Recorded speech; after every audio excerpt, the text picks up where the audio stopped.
प्रिय विद्यार्थियों, class 11th Hindi medium में अपना चैप्टर चल रहा था कार्य ऊर्जा तथा शक्ति। और कार्य ऊर्जा तथा शक्ति के 3 भाग कंप्लीट हो चुके। तीसरे भाग में हमने गतिज ऊर्जा पढ़ लिया था और आज का टॉपिक है कार्य ऊर्जा शक्ति के भाग 4 में स्थितिज ऊर्जा। स्थितिज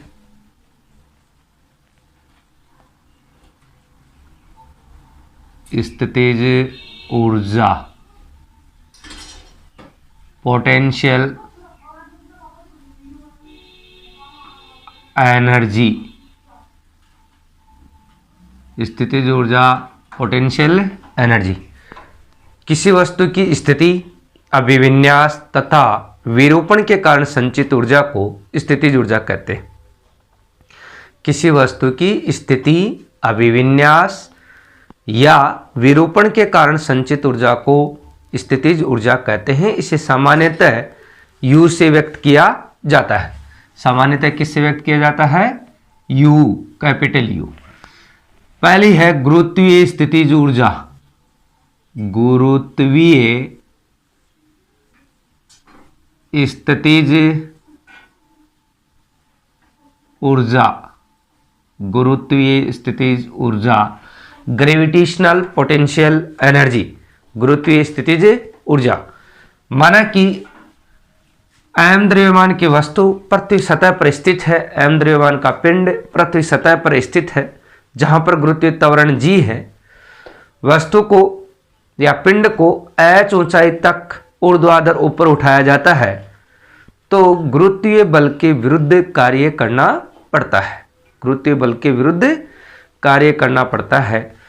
गुरुत्वीय बल के विरुद्ध कार्य करना पड़ता है तो W बराबर गुरुत्वीय भार mg और ऊंचाई क्या हो गई? h। mg और h यह आ गया गुरुत्वीय बल के विरुद्ध किया गया कार्य mgh।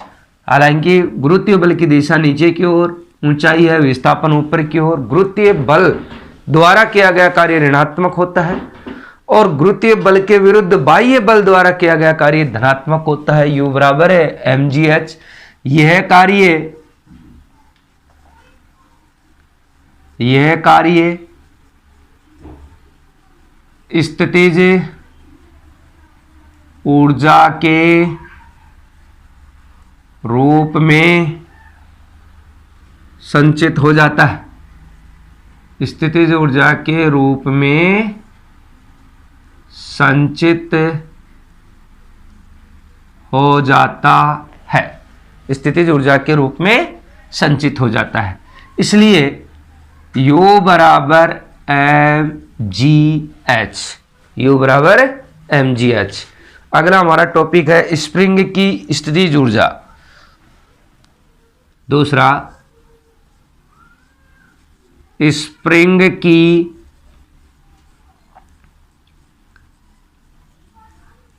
स्थितिज ऊर्जा, potential energy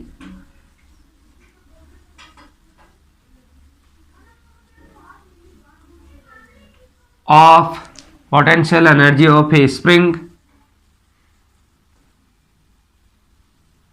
potential energy of A spring माना कि m द्रव्यमान का पिंड किसी घर्षण रहित चिकने क्षैतिज तल पर स्थित है और एक भारहीन स्प्रिंग, आदर्श स्प्रिंग उसके एक सिरे से जुड़ा हुआ है। स्प्रिंग का दूसरा सिरा दृढ़ आधार से जुड़ा हुआ है। स्प्रिंग का दूसरा सिरा दृढ़ आधार से जुड़ा हुआ है और पहला सिरा m द्रव्यमान के पिंड से जुड़ा हुआ है। यहां पर विस्थापन x बराबर 0 है। ये चित्र हो गया A। इसलिए Fs प्रत्यानयन बल भी 0 होगा।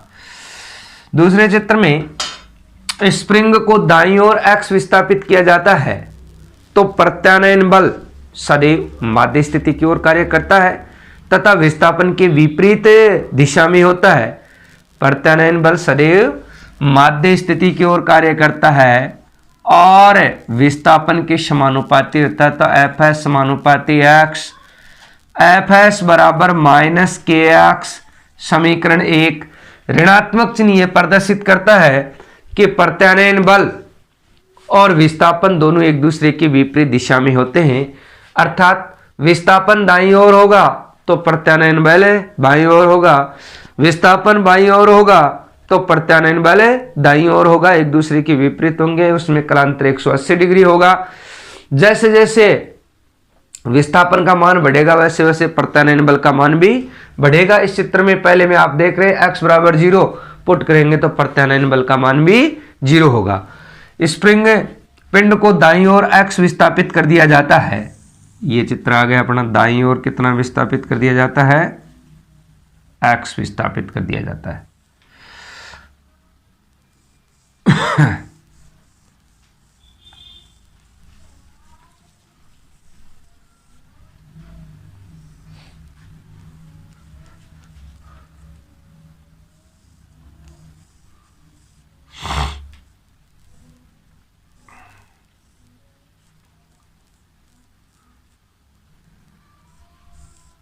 ये विस्थापन x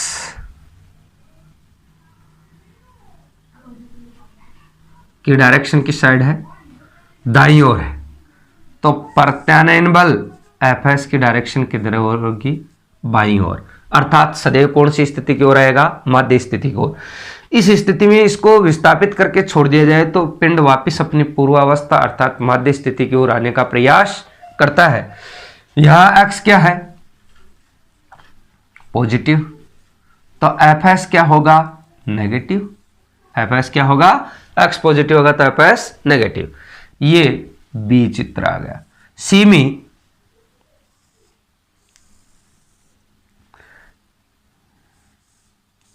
यदि स्प्रिंग को बाईं ओर एक्स विस्थापित कर दिया जाए, बाईं ओर क्या विस्थापित कर दिया जाए, एक्स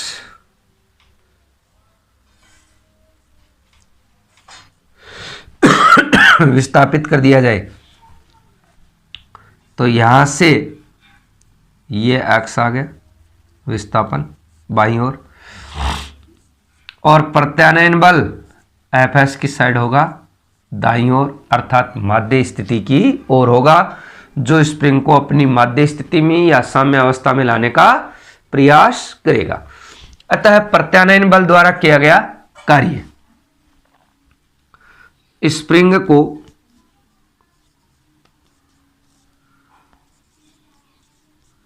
एक्स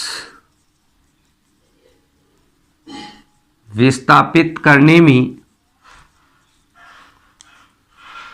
प्रत्यानयन बल द्वारा किया गया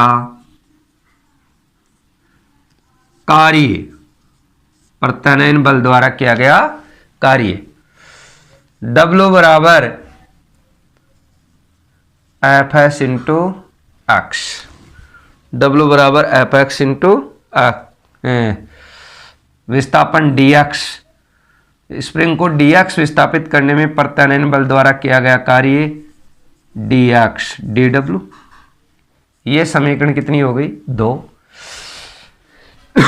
स्प्रिंग को x1 से x2 विस्थापित करने में स्प्रिंग को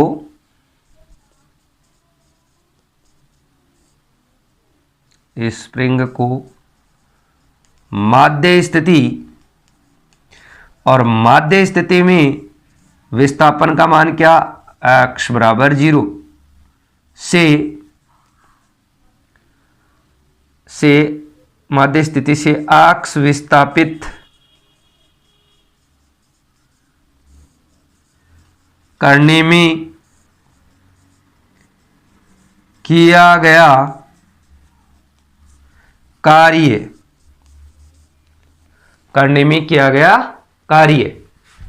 कार्य इस समीकरण 2 का क्या कर देंगे अपन, समाकलन कर देंगे, और समाकलन कर देंगे तो dw integration dw equal to integration lower limit 0 upper limit x F S into D X, चूंकि प्रत्यानयन बल एफ एस बराबर माइनस के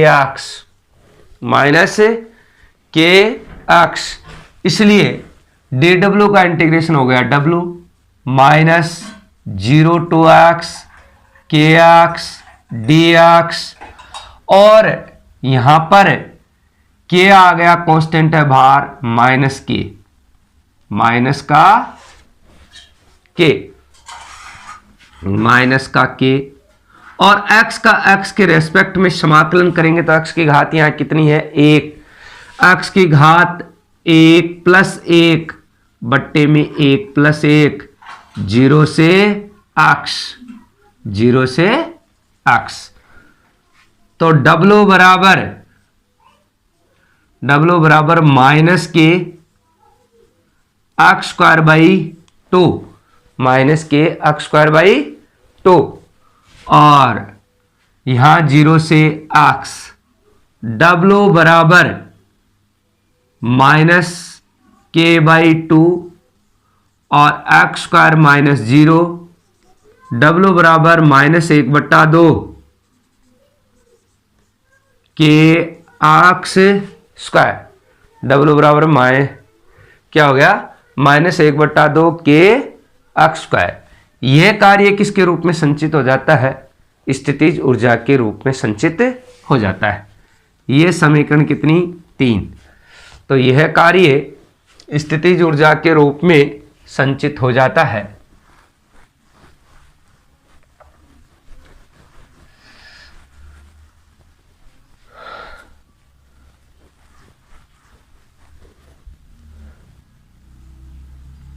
यह कार्य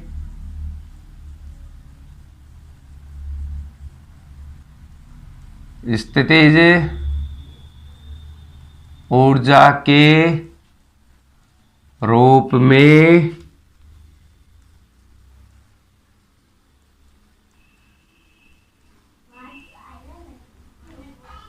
संचित हो जाता है, स्थितिज ऊर्जा के रूप में संचित हो जाता है।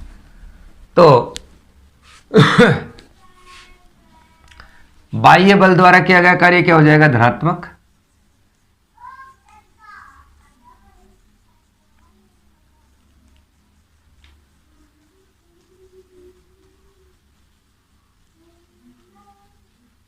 बाह्य बल द्वारा किया गया कार्य W बराबर 1/2 के एक्स स्क्वायर, और यह कार्य स्थितिज ऊर्जा के रूप में संचित हो जाता है। तो U बराबर 1/2 के एक्स स्क्वायर,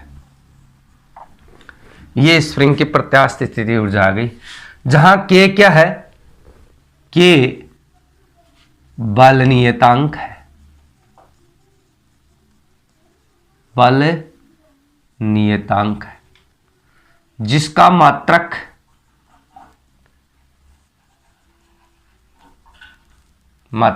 बोलो बल बट्टा एफ एस बट्टा एक्स हो जाएगा। एफ एस बल का मात्रक न्यूटन, दूरी का मात्रक मीटर, न्यूटन प्रति metre.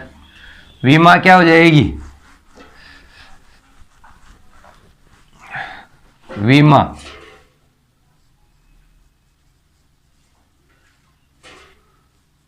m1 L1 T-2 divided by L1 से L1 cancel, m1 L0 T-2, ये विमा हो जाएगी।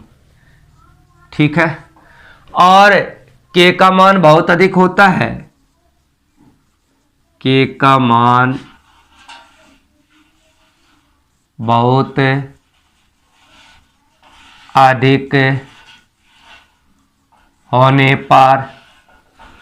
अधिक होने पर स्प्रिंग कठोर होती है। स्प्रिंग क्या होती है, कठोर होती है। होने पर स्प्रिंग कठोर होती है। के का मान कम होने पर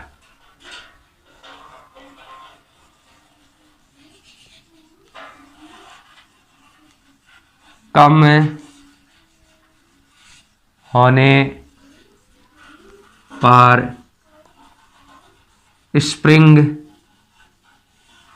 नरम या मृदु होती है। सॉफ्ट, स्प्रिंग नरम या मृदु सॉफ्ट होती है। ठीक है, ये टॉपिक भी आपका कंप्लीट हुआ। नेक्स्ट अपना टॉपिक है कार्य ऊर्जा प्रमेय। बड़ा इंपॉर्टेंट टॉपिक है कार्य ऊर्जा प्रमेय, वर्क एनर्जी थ्योरम। कार्य ऊर्जा प्रमेय काफी बार एग्जाम में आता है।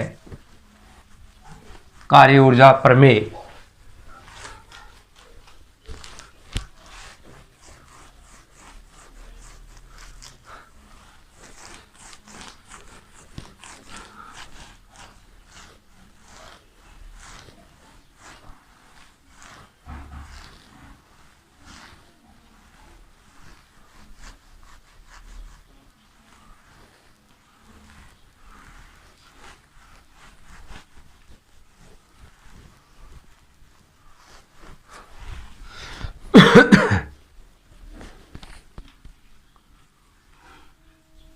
कार्य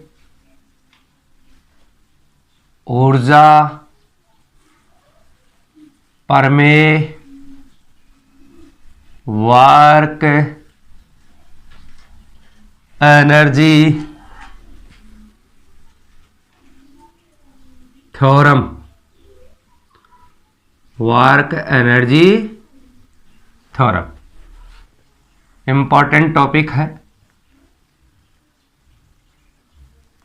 वर्क एनर्जी थ्योरम।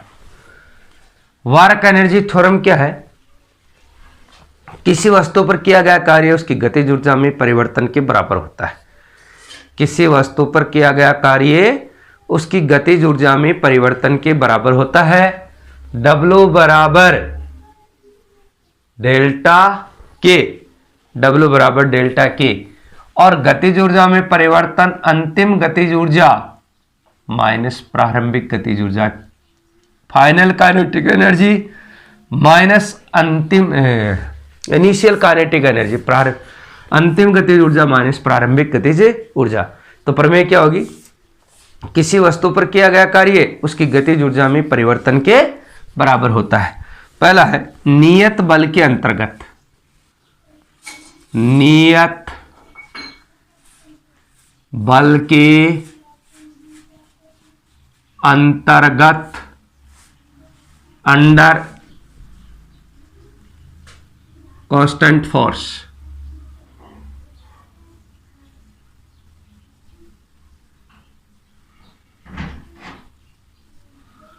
माना कि m द्रव्यमान की वस्तु पर नियत बल F कार्य करता है जिससे वस्तु में उत्पन्न त्वरण A है।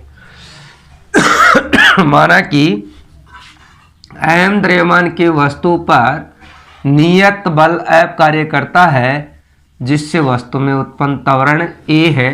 तो F बराबर ma, F बराबर ma। माना कि वस्तु का प्रारंभिक वेग u है और उस पर नियत बल F कार्य करने से t समय पश्चात वस्तु का वेग u से बढ़कर v हो जाता है और वस्तु s दूरी तय कर लेती है। तो आपके पास प्रारंभिक वेग है, आपके पास त्वरण है, आपके पास अंतिम वेग v है और तय की गई दूरी s है। तो u, v, a और s में कौन सी समीकरण संबंध व्यक्त करती है? गति की तृतीय समीकरण। तो गति की तृतीय समीकरण से, from the third equation of motion, तृतीय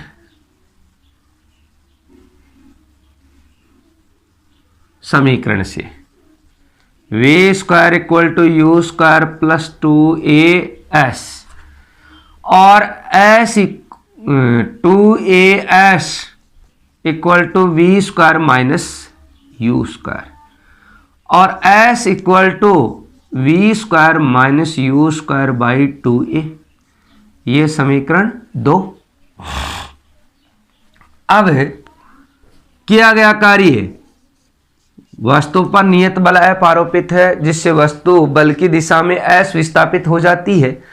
बल की दिशा में S विस्थापित हो जाती है तो किए गए कार्य का मान बल इंटू विस्थापन W बराबर F इंटू S, तो W बराबर Fs। ये समीकरण अपनी हो गई 3। समीकरण 3 में मान 1 व 2 से रखने पर,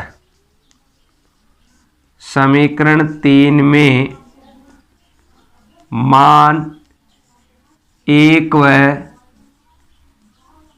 2 से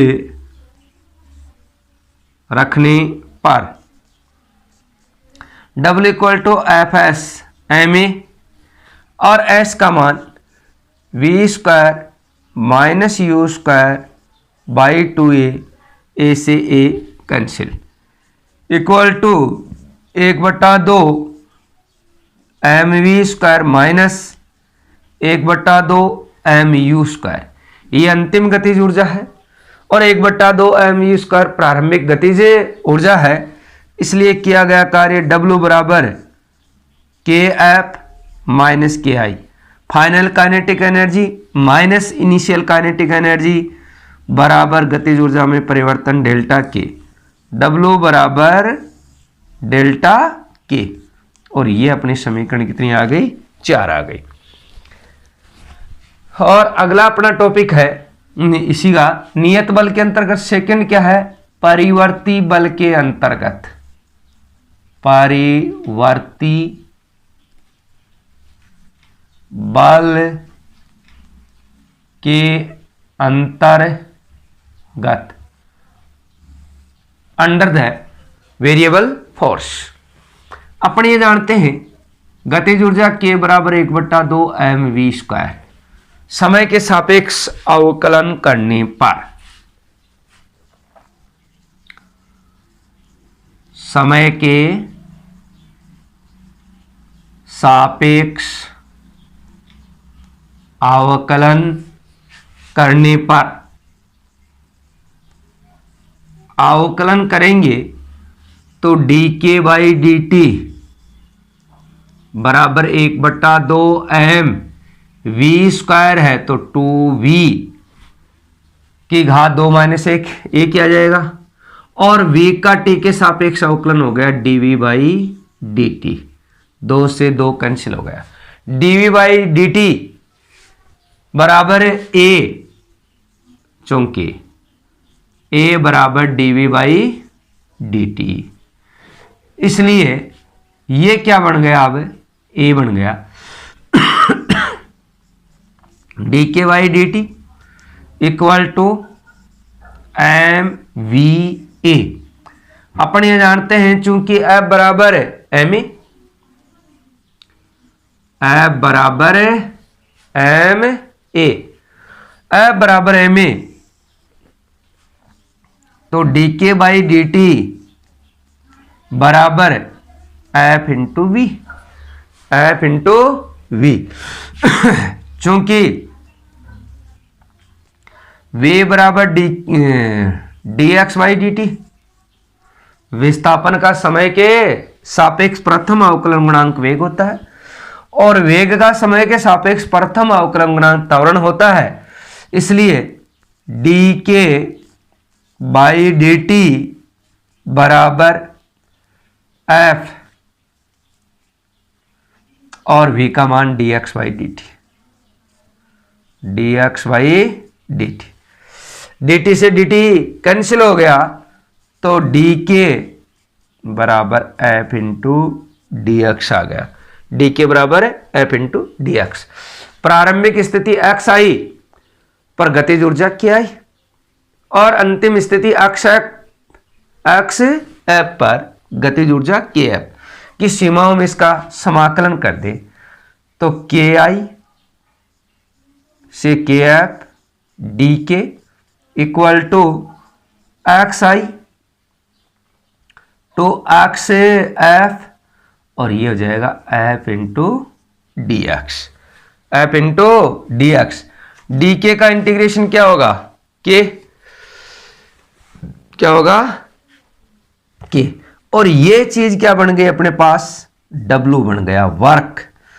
इसका अब समाकलन अपन करेंगे तो डब्लू बराबर डी के का इंटीग्रेशन हो गया के, और ये आ गया के आई टू के एफ, के आई टू के एफ।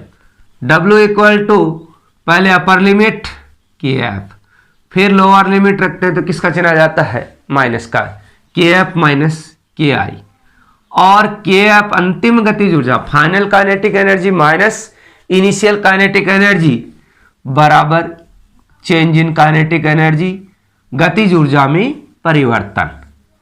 डब्ल्यू बराबर के एफ माइनस के आई, ये हो गया। ओके, नेक्स्ट अपन अगली क्लास, इससे कुछ इंपॉर्टेंट पॉइंट्स हैं। ये तो गतिज ऊर्जा में पहला इंपॉर्टेंट पॉइंट है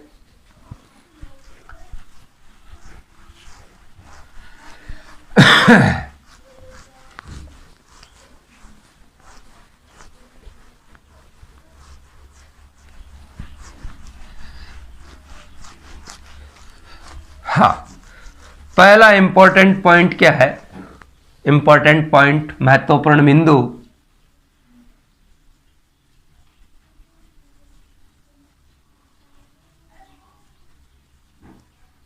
बिंदु, important points. First important point, यदि वस्तु के चाल में कोई परिवर्तन नहीं होता है तो गतिज ऊर्जा में परिवर्तन शून्य होगा और किया गया कार्य भी शून्य होगा। डब्ल्यू बराबर डेल्टा के, चाल में परिवर्तन नहीं होगा तो गतिज ऊर्जा में भी परिवर्तन नहीं होगा, और गतिज ऊर्जा में परिवर्तन शून्य आ गया तो किया गया कार्य, बल द्वारा किया गया कार्य शून्य हो गया। नंबर 2, यदि वस्तु की गतिज ऊर्जा में वृद्धि होती है, यदि वस्तु की गतिज ऊर्जा में क्या होती है, वृद्धि होती है, तो बल द्वारा किया गया कार्य धनात्मक होता है। इसका मतलब वस्तु का वेग बढ़ता है, और वेग बढ़ता है तो W बराबर 1/2 mv² माइनस 1/2 mu²। v का मान u से ज्यादा है तो ये मान ज्यादा हो गया और ये कम हो गया, और किया गया कार्य क्या आ गया, धनात्मक आ गया। और धनात्मक कार्य होने का मतलब वस्तु बल की दिशा में ही विस्थापित होती है, वस्तु बल की दिशा में ही विस्थापित होती है। तीसरा महत्वपूर्ण बिंदु, यदि वस्तु की गतिज ऊर्जा घटती है, अर्थात वस्तु का वेग घटता है, चाल घटती है, तो अंतिम गतिज ऊर्जा प्रारंभिक गतिज ऊर्जा से कम होती है। उस केस में 1/2 mv² माइनस 1/2 mu²। अंतिम चाल कम हो गई तो ये मान कम आ जाएगा और ये ज्यादा हो गया तो क्या बल द्वारा किया गया कार्य क्या होगा, ऋणात्मक होगा। इस बात का अर्थ यह है कि वस्तु पर आरोपित बल और विस्थापन दोनों एक दूसरे के विपरीत दिशा में है, और विपरीत दिशा में है तो किए गए कार्य का मान क्या है, ऋणात्मक है। ओके।